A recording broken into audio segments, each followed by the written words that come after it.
ಕೀರ್ತನೆಗಳು 39ನೇ ಅಧ್ಯಾಯ. ಮನುಷ್ಯನ ಅಸ್ಥಿರತ್ವವನ್ನು ದೇವರ ಮುಂದೆ ಅರಿಕೆ ಮಾಡುವುದು. ಪ್ರಧಾನ ಗಾಯಕನ ಕೀರ್ತನ ಸಂಗ್ರಹದಿಂದ ತೆಗೆದದ್ದು. ಎದುತೂನನ ರಾಗದ ಪ್ರಕಾರ ಹಾಡತಕ್ಕದ್ದು. ದಾವಿದನ ಕೀರ್ತನೆ. ನನ್ನ ನಾಲಿಗೆ ಪಾಪಕ್ಕೆ ಹೋಗದಂತೆ ಜಾಗರೂಕನಾಗಿರುವೆನು. ದುಷ್ಟರು ನನ್ನ ಮುಂದೆ ಇರುವಾಗ ಬಾಯಿಗೆ ಕುಕ್ಕೆ ಹಾಕಿಕೊಂಡಿರುವೆನು ಅಂದುಕೊಂಡೆನು. ನಾನು ಮೌನವಾಗಿದ್ದೆನು, ಒಳ್ಳೆಯದನ್ನಾದರೂ ಆಡದೆ ಸುಮ್ಮನಿದ್ದೆನು. ಆದರೆ ನನ್ನ ಸಂಕಟವು ಹೆಚ್ಚಿತು, ನನ್ನ ಹೃದಯದಲ್ಲಿ ಸಂತಾಪ ಉಕ್ಕಿತು.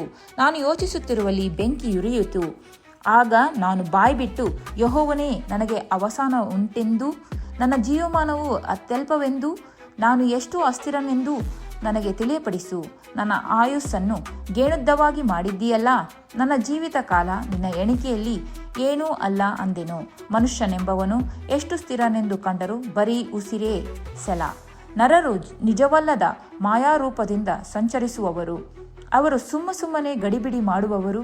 ಆಸ್ತಿಯನ್ನು ಕೂಡಿಸಿಟ್ಟುಕೊಳ್ಳುತ್ತಾರೆ, ಆದರೆ ಅದು ಯಾರ ಪಾಲಾಗುವುದು ತಾವೇ ತಿಳಿಯರು. ಹೀಗಿರಲಾಗಿ ಕರ್ತನೇ, ಇನ್ನು ಯಾವುದಕ್ಕೆ ಕಾದುಕೊಳ್ಳಲಿ? ನೀನೇ ನನ್ನ ನಿರೀಕ್ಷೆ. ಎಲ್ಲ ದ್ರೋಹಗಳಿಂದ ನನ್ನನ್ನು ಬಿಡುಗಡೆ ಮಾಡು.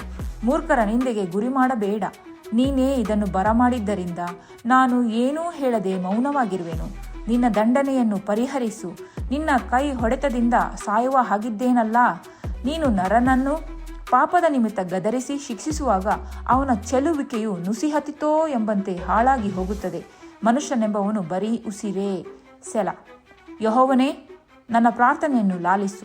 ನನ್ನ ಮೊರೆಗೆ ಕಿವಿಗೊಡು. ನನ್ನ ಕಣ್ಣೀರನ್ನು ನೋಡು, ಸುಮ್ಮನಿರಬೇಡ. ನನ್ನ ಪೂರ್ವಿಕರಂತೆಯೇ ನಾನು ನಿನ್ನ ಮರೆ ಹೊಕ್ಕಿರುವ ಪ್ರವಾಸಿಯೂ ಪರದೇಶದವನೂ ಆಗಿದ್ದೇನಲ್ಲ.